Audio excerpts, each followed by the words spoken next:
ইসরাফিল যখন প্রথম ফুৎকার দিবে পুরো পৃথিবীর মধ্যে কাঁপাকাঁপি শুরু হবে। কাঁপাকাঁপিরে আপনারা কি বলেন? ভূমিকম্প দেখছেন নি?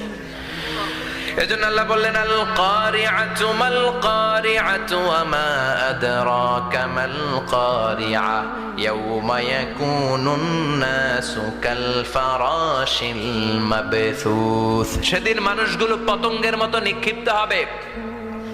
ওয়া তাকুনুল জিবালু কাল ইহনিল মানফুশ। তুলাকে ধ্বনিত করা হলে ছোট্ট ছোট্ট তুলার কণা বাতাসে যেমনে ভেসে বেড়ায়, পৃথিবীর বড় বড় পাহাড়গুলো এরকম বাতাসের মধ্যে মেঘের মতো ভাসতে শুরু করবে। সুবহানাল্লাহ বলেন।